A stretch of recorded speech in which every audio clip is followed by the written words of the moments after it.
Good evening student, आपका scholar choice channel पर स्वागत है। तो बोर्ड एग्जाम की प्रिपरेशन में हम एक टॉपिक लेकर आए हुए हैं आपके लिए, आपकी थोड़ा सा हेल्प के लिए। प्रत्यावर्ती धारा परिपथ, अल्टरनेटिंग करंट जो चैप्टर है प्रत्यावर्ती धारा, उसमें हम आज आपको बताने जा रहे हैं विभिन्न प्रकार के प्रत्यावर्ती धारा परिपथ। आप देखे होंगे सवाल इसका दिया रहता है या कभी किसी परिपथ के बारे में पूछ लेते हैं। तो विभिन्न प्रकार के प्रत्यावर्ती धारा परिपथ में सबसे पहले हम आर प्रतिरोध, केवल उसमें केवल शुद्ध प्रतिरोध लगा हो। क्या लगा हो? देखिए 7 तरह में पहले डिवाइड कैसे करेंगे। देखो, एक बार केवल आर लगा हो, ये 7 तरह के कैसे होते हैं पहले समझ लीजिए। एक बार केवल एल लगा हो, एल का मतलब प्रेरकत्व, आर का मतलब प्रतिरोध, और एक बार सी कोई संधारित्र लगा हो। तो देखो 3 तरह के ये हो गए, और फिर दो को मिला लो। एक बार आर और एल हो तो आर एल परिपथ, और एक बार एल और सी हो तो एल सी परिपथ, एक बार आर और सी हो तो सी आर परिपथ या आर सी परिपथ, या एक बार तीनों हो तो एल सी आर परिपथ। तो कितने तरह के हो गए? 7 तरह के। आर परिपथ हो सकता है, एल या सी, 3 ये हो गए, 2 और 2 और 2 ऐसे मिला लो तो 3 ये हो गए, और एक बार तीनों हो तो 7 तरह के होते हैं। बस इतने में से न्यूमेरिकल आपका पूछा जाता है। तो हम सबसे पहला बताने जा रहे हैं जब परिपथ में शुद्ध प्रतिरोध हो। क्या हो? जब परिपथ में शुद्ध प्रतिरोध हो, मतलब केवल आर हो। क्या किया गया होगा? एक केवल तार को किसी प्रत्यावर्ती धारा स्रोत से जोड़ दिया गया होगा, तो जो परिपथ बनेगा, जैसे ये प्रत्यावर्ती धारा स्रोत है और इससे हमने किसी तार को जोड़ दिया, इस तार का प्रतिरोध R था, तो ये कैसा परिपथ बन गया? शुद्ध प्रतिरोध का परिपथ। आपको पता है कि इसमें वोल्टेज कितना होता है, हम बता चुके हैं, V बराबर V not sine omega T. अब इसमें जब वोल्टेज है तो धारा भी प्रवाहित होगी, तो धारा कितनी? वही सूत्र पहले ओम का नियम वाला देखें, V बराबर आई आर, और इस V की जगह क्या है? V not sine omega T बराबर आई और आर। ये आर इधर आ जाएगा तो V नॉट बटे आर साइन ओमेगा टी बराबर आई। तो जैसे V बराबर आई आर आपने देखा था, तो I बराबर ये पूरा V बटे आर, ये V नॉट बटे आर क्या होगा? धारा का शिखर मान, मतलब I नॉट बराबर V नॉट बटे आर, I बराबर V बटे आर होता है। तो ये सूत्र निकलकर आपका क्या आ गया? I बराबर I not sine omega T. तो क्या इसमें जब केवल शुद्ध प्रतिरोध था तो वोल्टेज का क्या है? V बराबर V not sine omega t और I बराबर I not sine omega T. अब इस स्थिति में इसका ग्राफ देख लेते हैं कि कैसे बनेगा, और इसका फेज डायग्राम कैसे बनेगा, कला ग्राफ कैसे बनेगा, ये चीज देखते हैं। तो देखिए, आपको पता है कि वोल्टेज अगर ये है, V बराबर V नॉट, साइन का ग्राफ बनेगा V not sine omega T, तो ये किसका है? ये किसका अधिकतम मान है? वोल्टेज का। किसका अधिकतम मान है? ये वोल्टता का अधिकतम मान है V नॉट। और धारा क्या है? I बराबर I not sine omega T. तो धारा भी साइन का ग्राफ बनाएगी, तो धारा का ये मान है अधिकतम, ये रहा धारा का अधिकतम मान I नॉट। ये चीज है वोल्टेज और ये क्या है? धारा। अगर इसका ये देखिए 0, ये क्या है? पाई, और यहाँ क्या होगा? 2 पाई। अगर इसका हम फेज डायग्राम देखें, ये शुद्ध प्रतिरोध वाली कंडीशन अभी हम बता रहे हैं, अगर इसका हम फेज डायग्राम देखें तो इसका फेज डायग्राम क्या आ जाएगा? देखिए फेज डायग्राम, कला ग्राफ जिसको बोलते हैं, फेज डायग्राम। देखिए आपने देखा कि ओमेगा टी पहली बात तो है, ये लाइन अगर आपने ऐसे 0 की बना दी तो ये वोल्टेज कितना है इससे V, ये यहां से कितने पर है ओमेगा टी। और आपने एक चीज और देखी कि जो साइन है वो भी इसी में है, वो भी ओमेगा टी का कला पर है, तो इसी में ये आई भी आ जाएगा। तो अगर इन दोनों के हम मान का अधिकतम मान देखें तो V नॉट और ये क्या है आई नॉट। ये है इसका कला ग्राफ, कब की कंडीशन का, जब शुद्ध प्रतिरोध हो। अब हम देखते हैं इसी के साथ साथ जब परिपथ में शुद्ध प्रेरकत्व हो, मतलब कुंडली लगी हो परिपथ में, तब क्या होगा, ये आप नोट कर लीजिएगा। और न्यूमेरिकल जो ना आए जिस चैप्टर के, आप व्हाट्सएप नंबर पर कुछ के भेज सकते हो।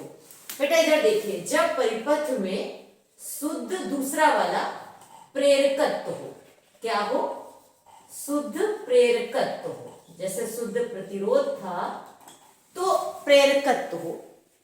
अब इसमें क्या होगा, कोई कुंडली लगी है केवल, ये देखिए प्रत्यावर्ती धारा स्रोत जो है ये कोई कुंडली लगी हुई है L प्रेरकत्व की, और इसमें जोड़ दिया गया है, तो ये L परिपथ कहलाएगा। क्या कहलाएगा, L परिपथ। अब इसकी पूरी बातें सुन लीजिए, इसका फार्मूला क्या होगा, वोल्टेज का तो वही रहेगा V बराबर V not sine omega T. अब इसमें इस कंडीशन में ये इसका भी तो विद्युत वाहक बल होगा, तो अगर ओम के हिसाब से देखें तो टोटल क्या आ जाएगा, इसमें टोटल वैल्यू आ जाएगी जो ये V है, V और माइनस इसका वोल्टेज, और तो कोई प्रतिरोध है नहीं, इसका क्या होगा, E बराबर फार्मूला क्या होता है, minus L D I by D T, यही तो विद्युत वाहक बल था, तो इसका क्या आ गया, minus L D I by D T बराबर 0। अब देखिए V की वैल्यू हम यहां लिख दें, V not sine omega T, अब ये minus L D I by D T उधर गया तो प्लस का L D I by D T. हमें क्या निकालना, I तो क्रॉस मल्टीप्लाई कर लो, एल डी आई बराबर V not sine omega t d t. तो ये है L, दोनों पक्षों का अगर हम क्या कर दें, समाकलन कर दें, तो L integration d i V not integration sine omega t d t. तो L डी आई का क्या हो जाएगा, I V not sine omega t का माइनस का कॉस ओमेगा टी और अपॉन ओमेगा। कांस्टेंट दोनों तरफ होंगे, प्लस प्लस तो दोनों तरफ के हमने हटा दिए, तो I बराबर माइनस, या लिख सकते हैं V not upon omega L, और माइनस कॉस ओमेगा टी को क्या लिख सकते हैं, sine omega t minus pi by 2, क्योंकि sine 90 minus theta cos theta और माइनस पलट दिया तो ये माइनस साइन आगे आया, तो ये माइनस यही एडजस्ट हो गया sign omega t minus pi by 2 में। देखिए इसको अगर हल करेंगे, पहले माइनस अगर पलट दें तो sine pi by 2 minus omega T हो जाएगा, और साइन 90 माइनस थीटा क्या होता है, कॉस थीटा, तो वही चीज आ जाएगी। अब आपको पता है कि V not upon omega L क्या है, धारा का अधिकतम मान, तो अधिकतम मान क्या होता है, I नॉट, तो इसकी जगह क्या होगा, V not upon omega L. तो I बराबर तो जैसे V बटे R होता है वैसे ओमेगा एल को लिखेंगे XL, और ये कहलाता है प्रेरणिक प्रतिघात। क्या कहलाता है, प्रेरणिक प्रतिघात, इसको क्या बोलते हैं, प्रेरणिक प्रतिघात। और ओमेगा बराबर 2 पाई FL, तो ये फार्मूला आ जाएगा I बराबर I not sine omega t minus pi by 2। आपने देखा कि धारा का मान क्या आ गया, I बराबर I not sine omega t minus pi by 2, और वोल्टेज का L परिपथ में V बराबर V not sine omega T. कहने का मतलब धारा जो है वोल्टेज से 90 डिग्री क्या है, पश्चगामी है। अब देखो इसका जो ग्राफ बनेगा वो कैसे बनेगा, तो आप ग्राफ देख लीजिए इसके बाद। कलाग्राफ और ग्राफ दोनों चीजें देखते हैं कैसे बनेगी इस।